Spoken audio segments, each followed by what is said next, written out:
What's up, YouTube? It's your boy Nasher. Welcome back to the channel. Now, before we get started with today's video, the road to 200 subs has now come to a close, and we are now 197 subs away from hitting 500 subs.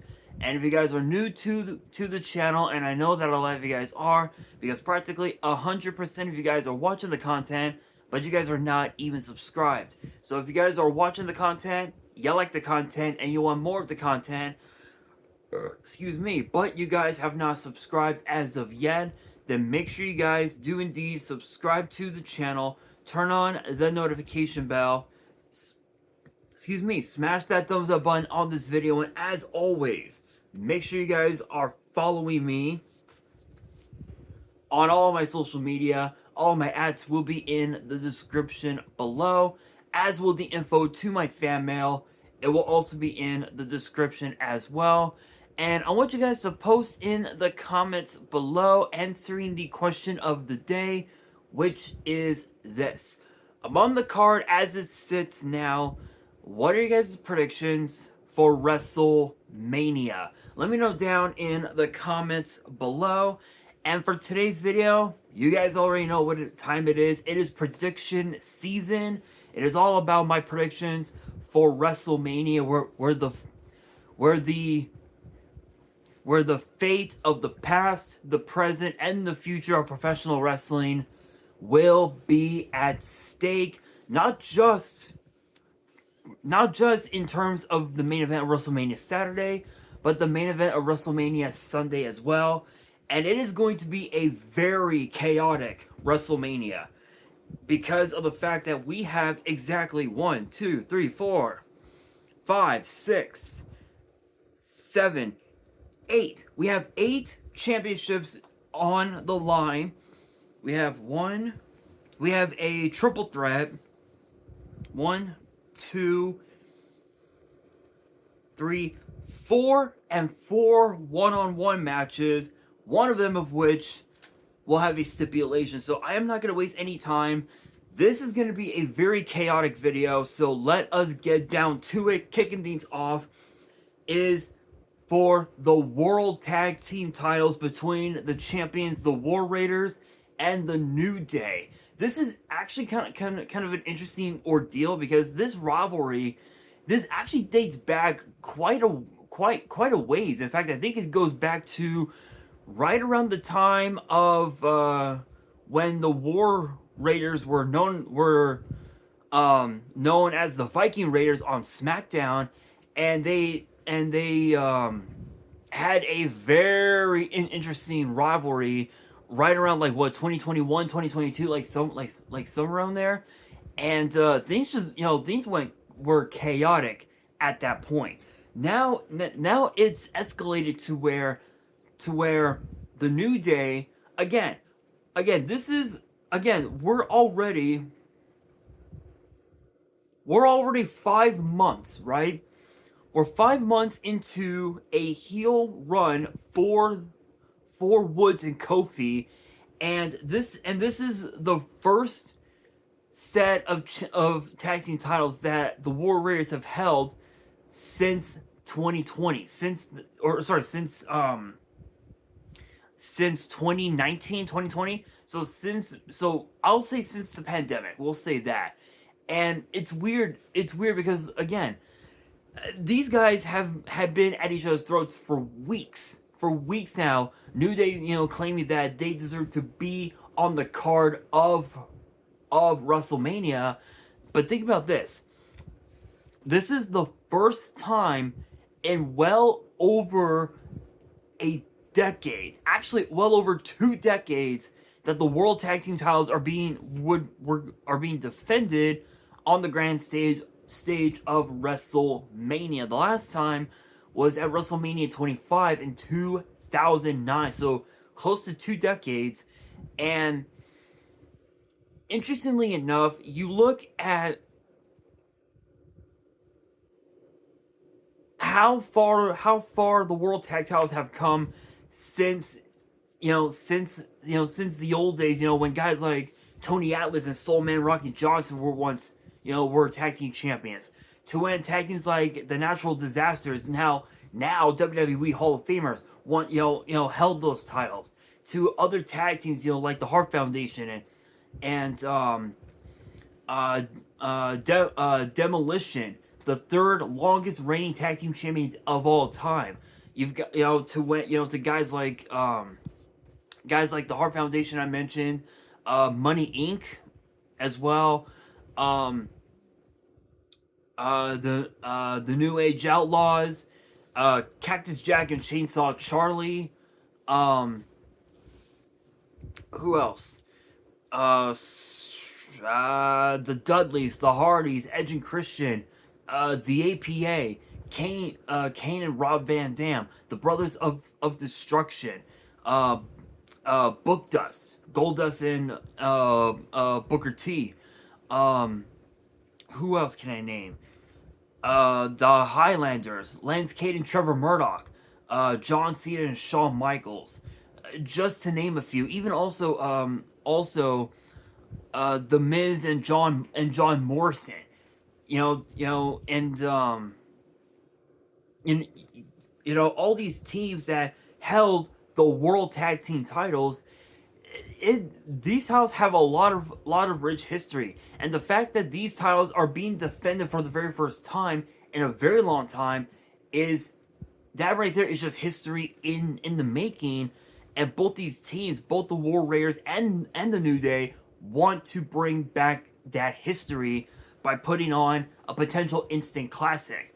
But we know for a fact that this match, as Eric said last night on Raw, it's going to be a war, and you can bet your ass it is going to be a war no one will ever forget. But the thing is, the New Day, they haven't been tag team champions in a long time. In fact, the last time they were tag team champions, they were the NXT tag team champions, and they held the titles for quite a while, actually, for I think like about 2, 3, 4 months maybe. So not bad for their 12th reign as tag team champions.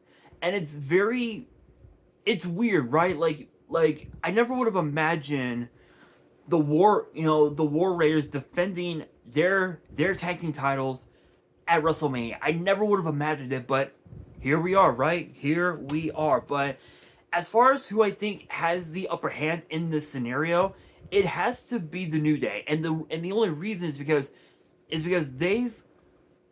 when it came to WrestleMania, they've always found a way to thrive. To thrive like never before. But interestingly enough, their first WrestleMania was at WrestleMania 31, just up north from where I live right now, up north in Santa Clara.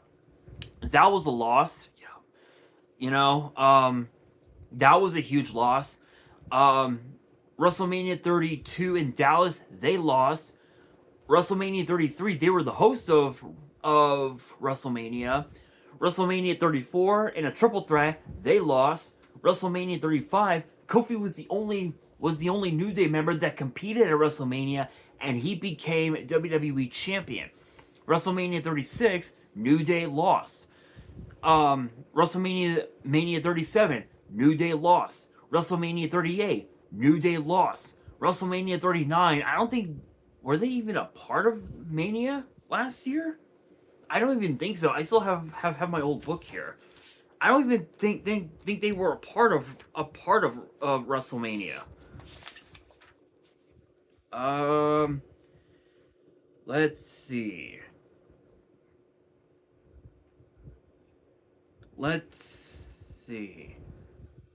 No, they were not. No, they were not. They weren't. No, they were not.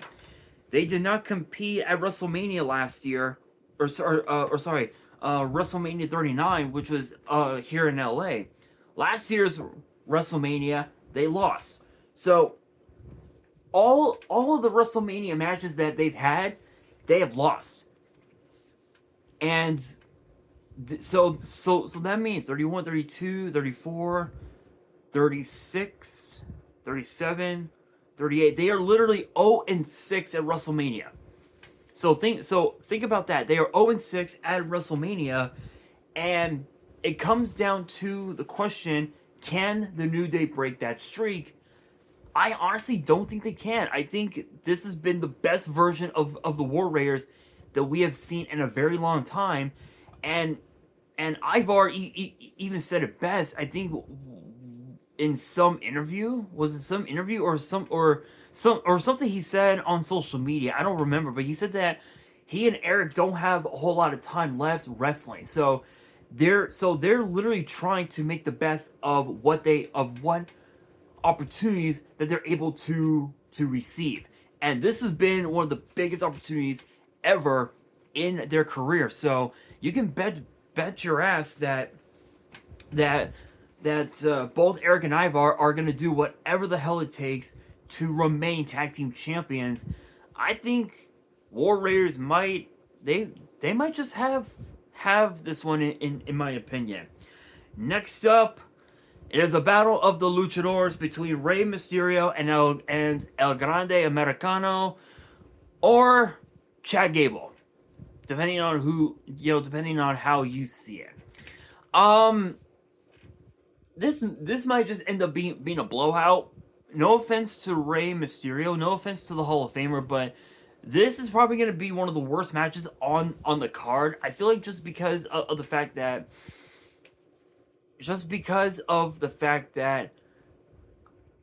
Chad Gable, ever since Penta showed up a few months ago,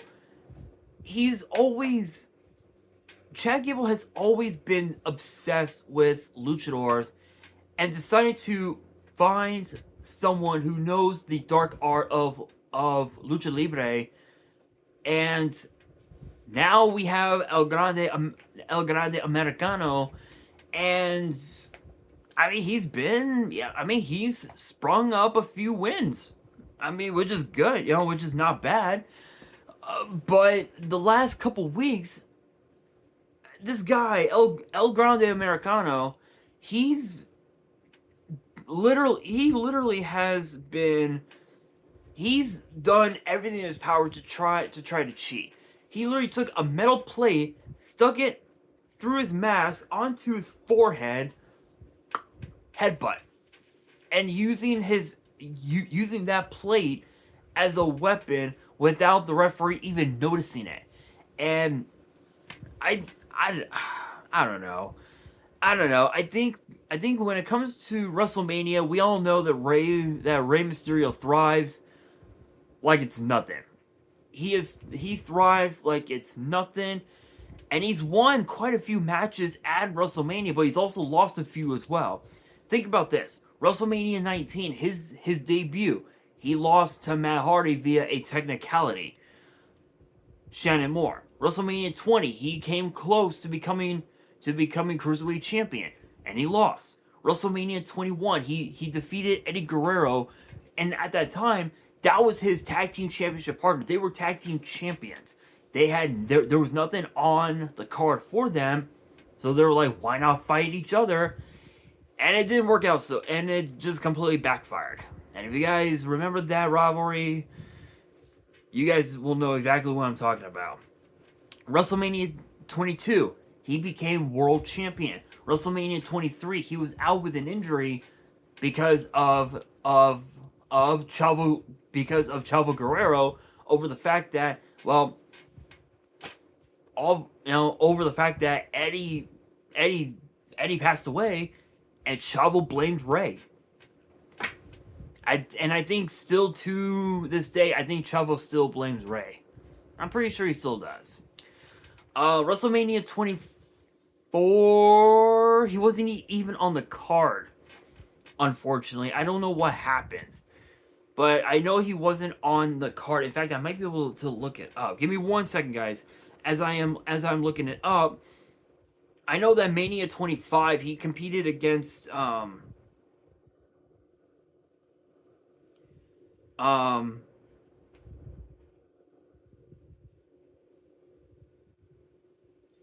he competed against JBL for the Intercontinental title and actually won the title.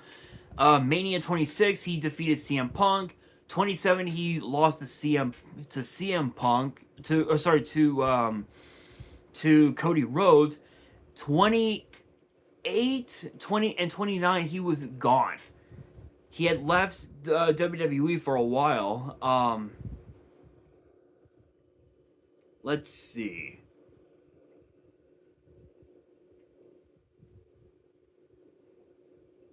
No, literally, Rey Mysterio wasn't even on the card for WrestleMania 24. Unfortunately, and then WrestleMania 30, he was in the Andre the Giant Memorial Battle Royal. He lost. He lost that. 30, and then that timeline, he was gone. He left WWE. And then ever since then, he's had, I think he's won maybe a couple WrestleManias. In fact, the last two WrestleManias that he was in, 39 and 40, he won. And he won by pinning his own son. This year, he now has El Grande Americano, a guy who seems like he knows nothing about Lucha Libre, kind of, compared to Rey Mysterio. And I think, as crazy as it sounds, I think Rey's got this one in the bag, but who knows? We'll have to wait and see. But next up, we've got a fatal four-way for the Intercontinental title. Since we're on the topic of Dirty Dom, he, Finn Balor, and Penta will be challenging Braun Breaker in a fatal four-way for the Intercontinental title. The first time ever that the title will be defended in a fatal four-way. It's been defended in triple threat matches, in ladder matches, but never in a fatal four-way. So obviously the odds are definitely stacked against Braun Breaker, but the big issue here is Dom and Finn Balor. Are they going to be able to coexist going into this match, and what will the aftermath be coming out of it on the Raw after WrestleMania? Only time will tell. But this is Braun's second reign as champion, and the only reason why he's been champion for this long is because of the fact that Solo and his bloodline at the time cost Jay that very title, which led to Jay joining up with Roman for War Games. And crazy enough, this has been the best version of Braun Breaker we've seen in a long time, and I can guarantee you the dogs are going to be barking come WrestleMania. Everybody that attends WrestleMania is going to be barking up a storm. It's going to be insane. It is going to be insane. I cannot wait for this this weekend, but again, the odds are definitely stacked against Braun Breaker. He has a 25% chance of retaining his title. But think about this. This is also going to be Penta's first WrestleMania. This will be Balor's, I believe,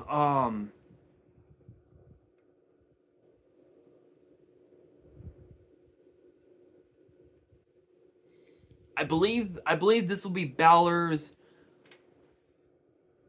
5th WrestleMania. Hold up, 38. Sorry, 34. Yeah, 34, 35,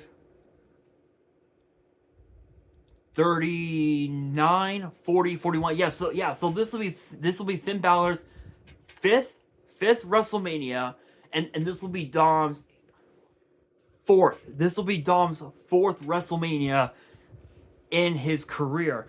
And for Braun and Penta, this will be their first. So again, when it comes to WrestleMania, the Judgment Day, they've got experience. Penta and Breaker, they don't. It comes down to the question of who wants it more. And crazy enough, it has to be the champion. He needs this more than anything else. Because imagine what happens if he loses. If he loses, there's no telling how what his psyche, excuse me, is going to be going into the Raw after WrestleMania. There's really no telling what else can happen. But I will say, I think Breaker needs this victory, but so does Penta. Penta has been on a massive roll as of late, springing along quite a few victories over the last few months or so. He's been pretty dominant, and I think a good first championship run for him, especially at this stage in his career, definitely should be the Intercontinental title. But then again, his brother Rey Fenix has been making headways on SmackDown over the last couple weeks, so who knows? Only time will tell. But next up, we've got the Cincy street fight between Damian Priest and Drew McIntyre. This rivalry's been going on for well over a year now. I don't even know what the fuck to think anymore. I think, in my opinion, I feel like McIntyre really has lost control of this whole ordeal, right? Because McIntyre had become world champion at last year's WrestleMania. His ego got in the way by looking at Punk and telling him to suck it. Literally just telling them to suck it. And Punk was just like, nope, fuck you. Boop. Kicked his ass. Priest cashes in. Now he's world champion.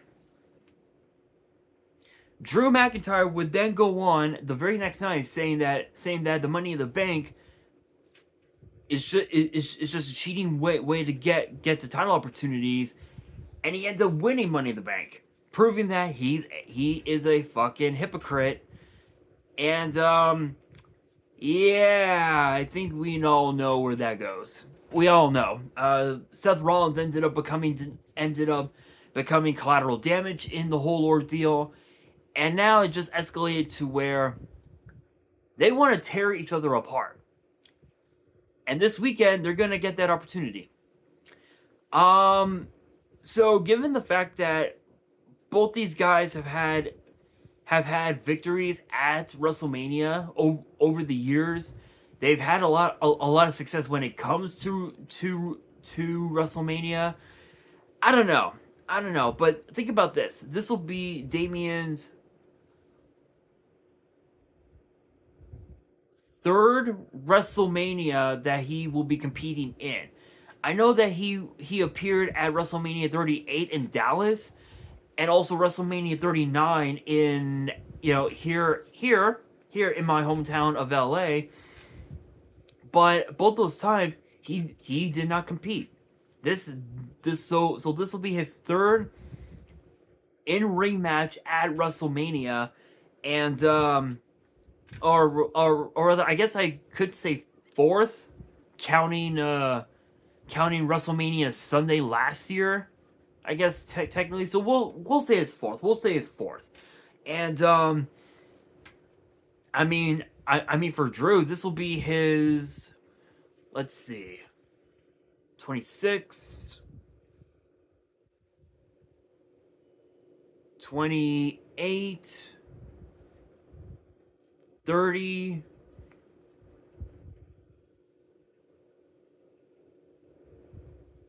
35, that's 4, 36, 37, 38, 39, 40, 41. So this will actually be Drew's 10th WrestleMania appearance. So this is going to be a very interesting street fight. But here's the thing. Damian Priest said it best, that he was from the streets. I think Priest has this one in the bag. I think just more so the fact that he's with him when it comes to this match, he has literally nothing to lose but everything to gain. Where as opposed to Drew, he has everything to lose and everything to gain, because if he wins, he gets to move on away from Priest and potentially go after the WWE title. But if he loses, there's no telling what will happen to his psyche. We could see him quit WWE for all we know, which it's possible, but only time will tell. But my money is on Damian Priest. Next up, speaking of grudge matches, this is going to be a very personal one. Jade Cargill, Naomi. Think about this, right? Last year, the big three, Bianca Belair, Jade Cargill, Naomi, they defeated Damage Control in an incredible 6-woman tag.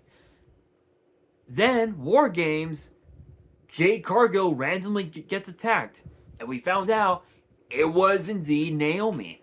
Everybody kept saying that it was Naomi, and as crazy as it sounds, we all gave Naomi the benefit of the doubt. We thought that her name was cleared. Nope, her name was not cleared. She was indeed the one that attacked Jade right before War Games. And now it now comes to this, right? Because think about this. Think about this. You look at Jade Cargill and the years she's had. She has had probably one of the most incredible rookie years I've ever seen in WWE history. Already a two-time tag team champion. And just that alone is incredible. It is amazing. It's amazing to know that Jade Cargill has come so far within a year. Now the pressure is on her. She now has to deal with Naomi one-on-one. There's no one to back her up. It's all her. So the question is, will the pressure get to her leading into, as she walks down that ramp of WrestleMania? And honestly, yes. The pressure could potentially get to her, which will give Naomi the chance to retaliate and potentially pick up a victory. But as crazy as it sounds, I think Naomi has this one in the bag. I think just more so the fact that this is Jade Cargill's first WrestleMania one-on-one match, but this will be her second WrestleMania overall. Naomi, on the other hand, she appeared at WrestleMania 28. She appeared at WrestleMania 30, 31, 32, 33, 34, 35, 36, 37? No, 37, no, 37, I think she was out with an injury. So 38, 39, she was not there. She wasn't here for 39. So 40, 41. This will be Naomi's 11th WrestleMania appearance. That right there just speaks for itself. My money is on Naomi. And also too, think about this. Jade Cargill and Bianca Belair were once tag team champions. Naomi took the spot because of the fact that Bianca needed a tag team partner, and the best one was Naomi. And now this match is happening. Again, my money is on Naomi. Speaking of the women's tag team titles, those titles will be defended as Liv and Raquel will defend against the newly bonded team of Bayley and the women's Intercontinental Champion Lyra Valkyria.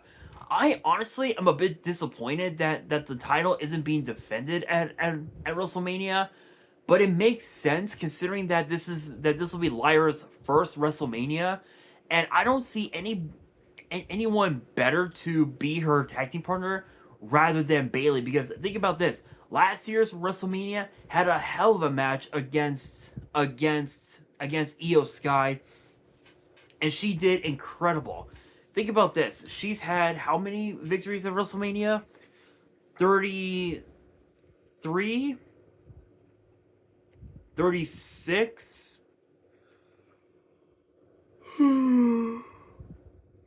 so she's had about like what 3 victories at WrestleMania, and this will be, I think, sixth sixth WrestleMania appearance. So that's amazing. That is amazing. As far as Liv Morgan goes, her WrestleMania record has been very interesting to say the very least.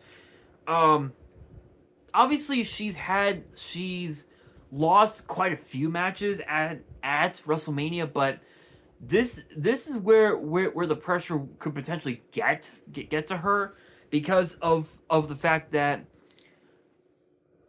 she is without the women's world title, and if her and Raquel lose to Bayley and Lyra, I mean, there's really no telling what their mindset's going to be going into the Raw after WrestleMania. There is no telling whatsoever. But the battles that the hell. Sorry guys, something was poking me. Something from my sweater was sorry guys, something from my sweater is poking me. There we go. You know what? I'm gonna take this off. Ow!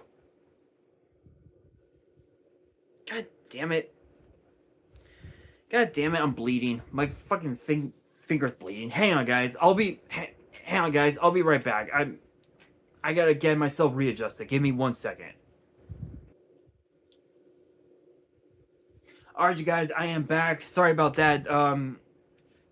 I guess my sweater got too dirty. I guess I don't know what the hell happened, but it kind of made the inside of my finger bleed a little bit. So I had to take that off and get that fixed up. Anyway, let's move on. Let's move on, you guys. Let's move on. Anyway, so going back to the women's tag team titles, Bayley Bayley and Liv had battled each other numerous times in the past, and mostly Bayley has always won.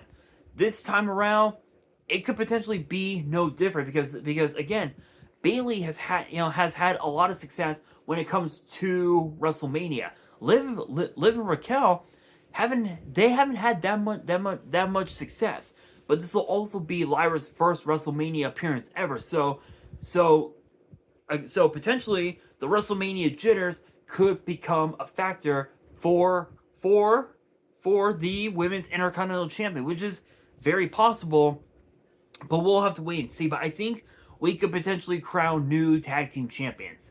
That's just how I see it. That's who I'm predicting. Next up, we have the United States title between the challenger Jacob Fatu and the man himself, the champion, the megastar L.A. Knight. Yeah. Yeah, I can't say I'm surprised. Jacob Fatu has been on a roll. He is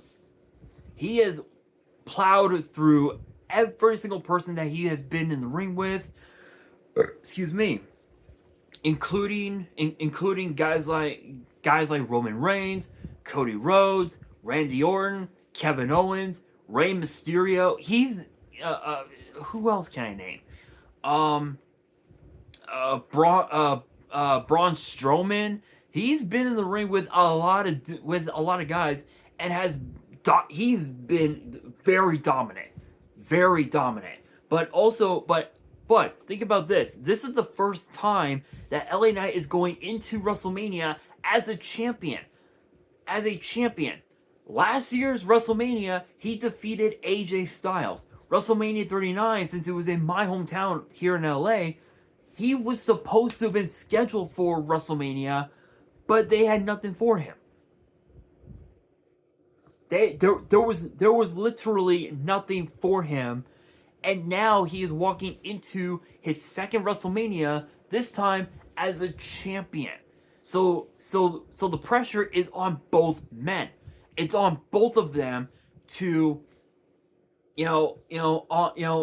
for LA Knight to remain champion and prove to the world why he does deserve to be the United States champion. Whereas opposed to the Samoan Werewolf, he needs to bring championship gold home to the family. What better way to do that than to do it on the grand stage of WrestleMania? Is it possible? 100%, absolutely. But again, the pressure could catch up to Solo at some point later on in the match. So my money's on LA Knight. I think he can definitely pull it off. But speaking of AJ Styles, the Phenomenal One versus the Maverick, Logan Paul. I don't even know why this match is happening, but we all know when it comes to WrestleMania, AJ Styles has thrived. Think about this, right? His debut, WrestleMania 32 in Dallas, he admitted in a interview that he was afraid. He was afraid because that was the first time that he had been in the ring. He had been on the grand stage of WrestleMania in front of over 100,000 fans. First time in his career. And then after that, it was smooth sailing. WrestleMania 37, he won. WrestleMania 38, he won. WrestleMania 39, he had a match with Randy Orton and had an instant classic. WrestleMania 36, that was inside the PC. There was nothing for him at that time, so he couldn't compete at WrestleMania. Wait a minute. No. Backtrack. He did have a match. He had that Boneyard match with The Undertaker, which was Undertaker's last match. I'm stupid. I apologize. I completely forgot about it. But we'll move on. WrestleMania 37 became a tag team champion. Yeah. WrestleMania 38 in Dallas had an incredible match with Edge and lost, unfortunately. Last year's WrestleMania, absolutely incredible match with LA Knight, and now this year he's got Logan Paul. I don't even know what to say. This has been the best version of both men we've seen in a while. But think about this: Logan Paul has been in WWE for only a few years. So it's basically experience versus the young gun, and it comes down to the question of can the veteran AJ Styles prove to the world once again why he is phenomenal? Can he do it? Absolutely. But Logan Paul, he always finds a way. He always finds a way to cheat, and this time might not be any different. But I think if AJ Styles is able to exploit that, he can use it to his advantage. So my money is on AJ Styles. But now we move into the final 5 matches, and these are going to be 5 of the biggest matches in WrestleMania history. And this one is the biggest of them all. Seth Rollins, Roman Reigns, CM Punk. Yeah, you heard me right. You heard me right. 3 of the biggest names in wrestling. 3 former world champions. All 3 of them former tag team champion. All 3 of them former Intercontinental champion. All 3 of them have headlined WrestleMania. Think about this. Only 2 of them have won Money in the Bank. 2 of them have won the Royal Rumble. But only 1 of them is the only person to have won Money in the Bank back-to-back years. So think about that. Here's the thing. The fate of the past, the present, and the future of WWE hang in the balance. Because think about this. Seth Rollins brings up he brought up a very interesting point that caught my eye. If Roman Reigns won, excuse me, if Roman Reigns won that triple threat, where does Roman Reigns go from there? The answer? He goes right after the WWE title. And Seth Rollins doesn't want to see that. If CM Punk wins, he goes after the World Heavyweight title, and Rollins doesn't want that. But imagine if Seth Rollins wins. Where does Seth go from there? Does he go after the world title again, or does he just do his own thing? There is this rivalry, the rivalry between all three of these men. It dates all the way back to 2012 when CM Punk brought the Shield to WWE to protect him and the WWE title. Because at that time, Punk had already been champion for a little over 360 days, if I remember correctly. Yeah, I think a little over 360 days at that time. So well over a year, almost a year as champion.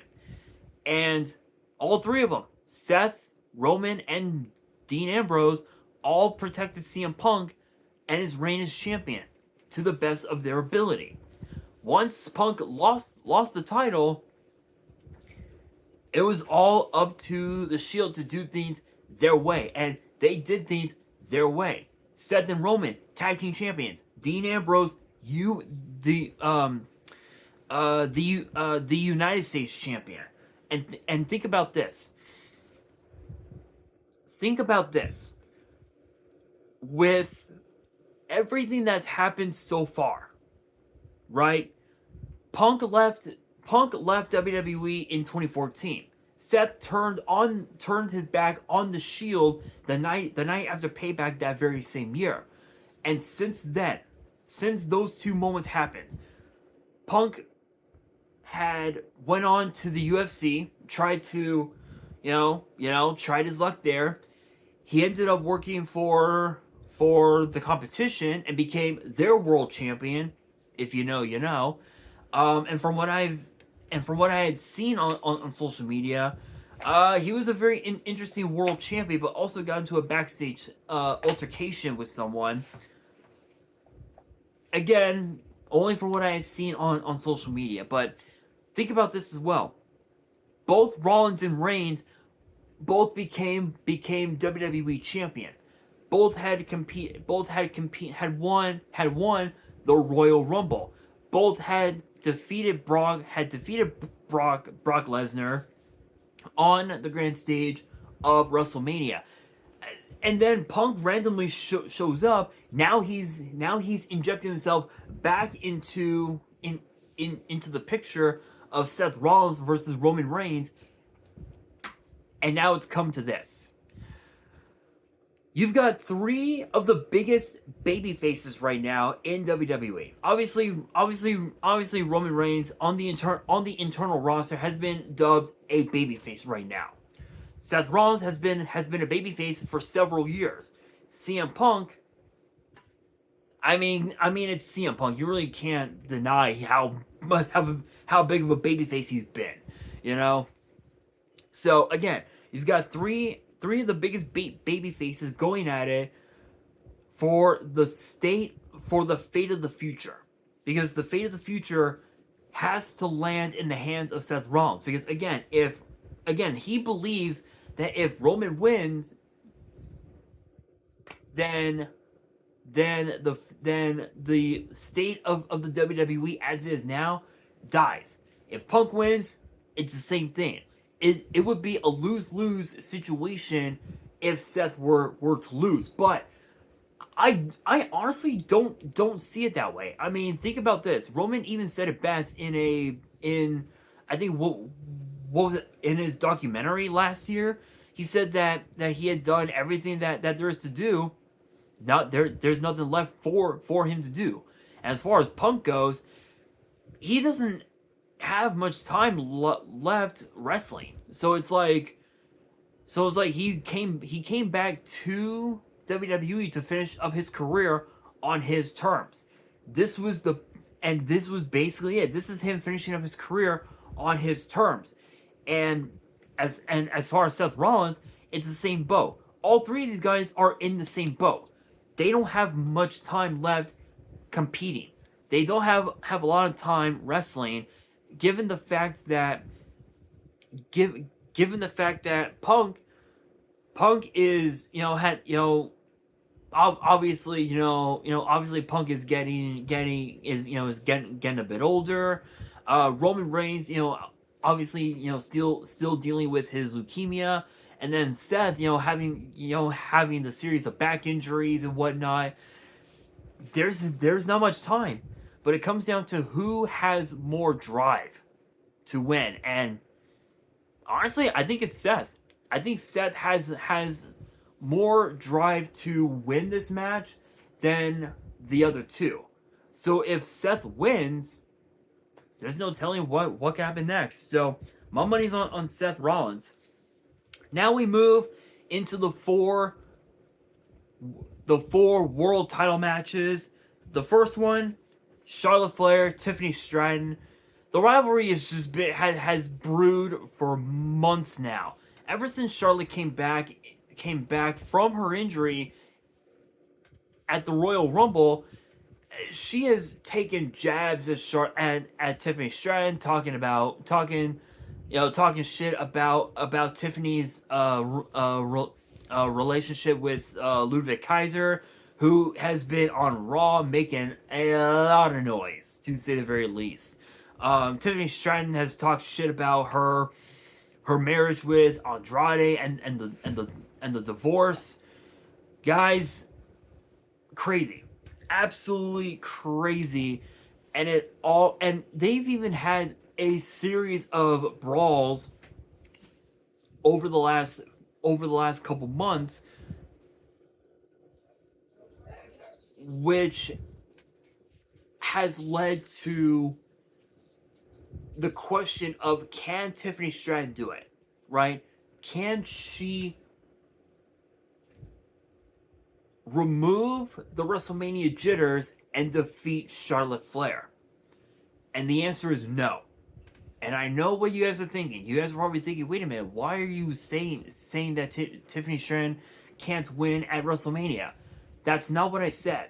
I said that she might not be able to remove the WrestleMania jitters, meaning that the pressure will get to her, and that could become her ultimate downfall. Is it possible that she could lose? 100%, absolutely. But I'm not saying that she doesn't have a chance to win either, because the thing is, this is Charlotte's first WrestleMania in 2 years. In 2 years, and the fact that she missed out on last year's WrestleMania, she herself will have the WrestleMania jitters as well. So it comes down to who has more drive. And it has to be Tiffany Stratton, because Charlotte, the thing is, she always says that she's the greatest of all time, and don't get me wrong, she is.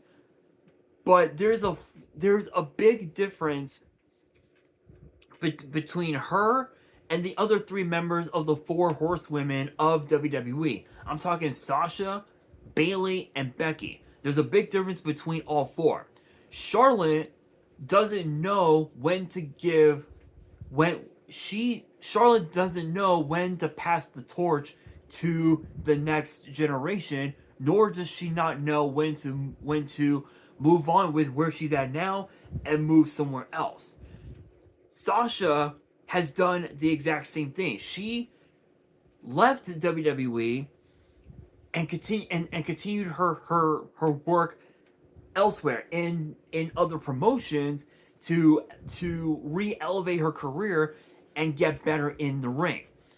Bayley, on the other hand, knows when to give the young guns shot, that WrestleMania spot, and she's giving it to Lyra Valkyria by being her tag team partner. Becky, on the other hand, she's done. She won't be wrestling anytime soon because of the fact that she knows that nowadays it's all about the current talent. Women like Tiffany Stratton, women like Zelina Vega, Thea Hale, Roxanne Perez, Cora Jade, Jordan Grace, Julia, Jada Parker, Stephanie Vaquer. It's all about them and not all about Becky Lynch. Charlotte Flair doesn't think that. She doesn't think that. Charlotte believes that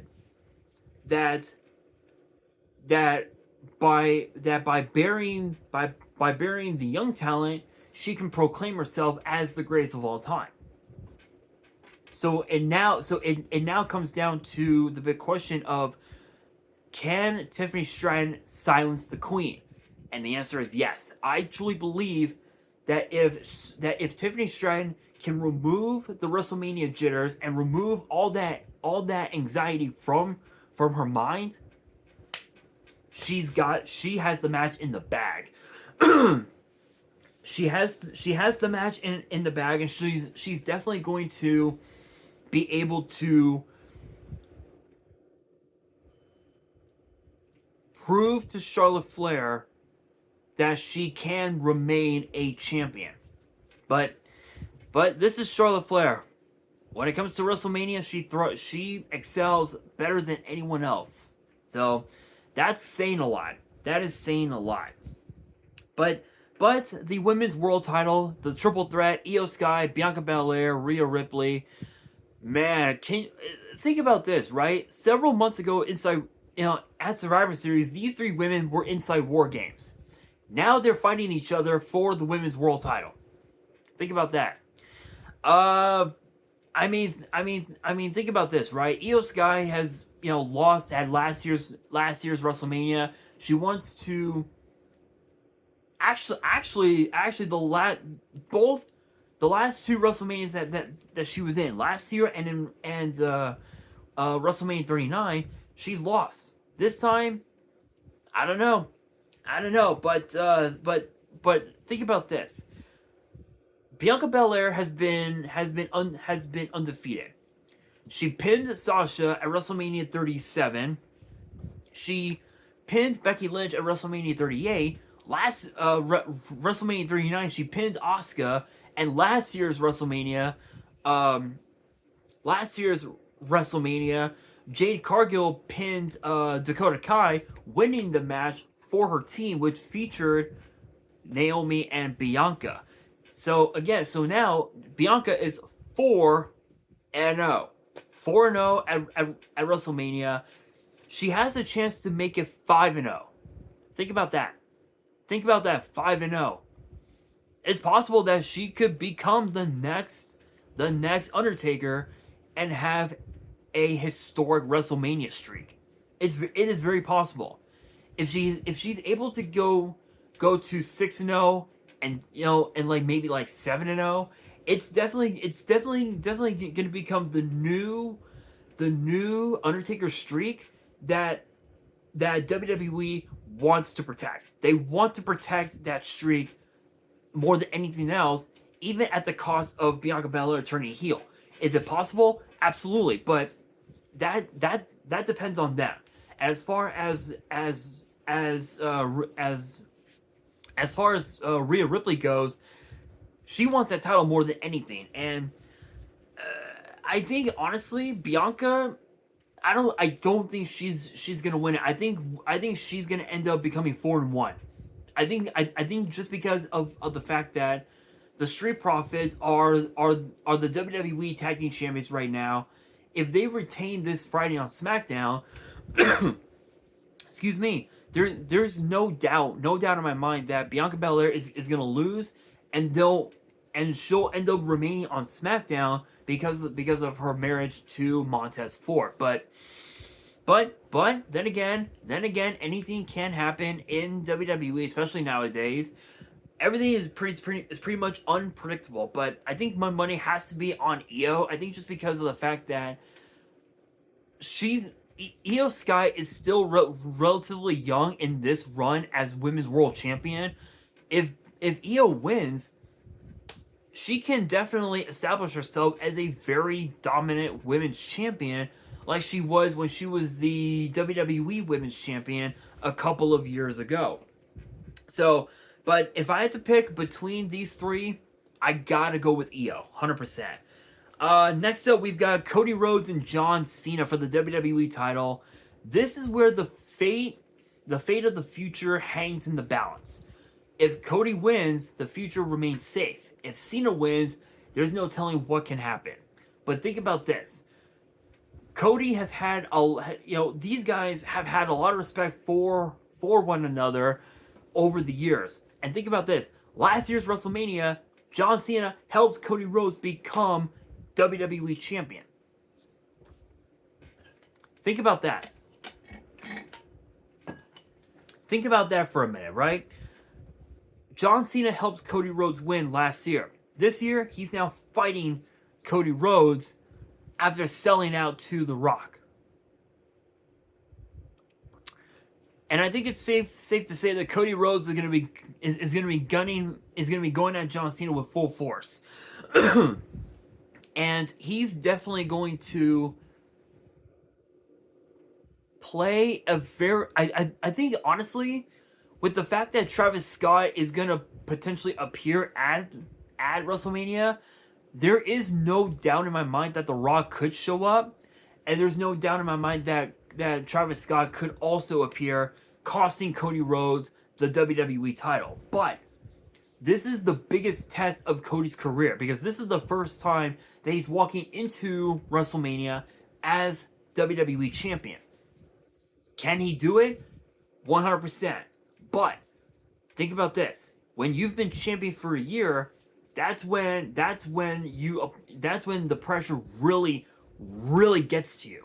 It really gets to you, and it makes you realize you have to step up your game and change your demeanor. Cody has done that ever since the Royal Rumble. Now he battles John Cena. In his very last ever WrestleMania, as an in-ring performer. And the question becomes, can John Cena become champion for a record-breaking 17th time? Honestly, I don't think so. I think John Cena is more focused on giving the future their own, their time, because John Cena's time is up and their time is now. No pun intended. No song pun intended. But I think Cody's got this one in the bag. Speaking of champions, Gunther and Jey Uso. Jey wins the Royal Rumble, and fans doubt him. Fans doubt that he can beat Gunther, but this has been a much more confident Jey Uso than we've seen over the last few weeks. I don't know. I think Gunther is going to be in for a rude awakening this Saturday at WrestleMania. Only time will tell, but the last 3 times that they've been in the ring with one another, Gunther has always won via a technicality. I.e., the help of outside interference. This time around, Gunther has no one. He doesn't have Ludwig Kaiser. He doesn't have Giovanni Vinci, and he doesn't have Alexander Wolf, because Wolf and Vinci got released from WWE over the last few years or so. Kaiser's the only one left, but Kaiser's been doing his own thing away from Gunther. Now it's all about Kaiser, but he wants a match at WrestleMania. Maybe it could be Randy Orton. Who knows? But I think Jey Uso needs his win more than anything else. I think if Jey wins, he will become the 4th honorary family member to be world champion at WrestleMania. 100%. But those are my predictions. Let me know down in the comments below your predictions, and that'll do it for today's video. Hopefully you guys enjoyed. If you did, be sure to smash that thumbs up button, and always make sure you guys subscribe to the channel, turn on the notification bell, and follow me on all of my social media. All of my ads will be in the description below, as will the info to my fan mail. All my ads will be in the description as well. Holy shit, my longest video ever, an hour. That is incredible. And on that, this is your boy Nash, signing out.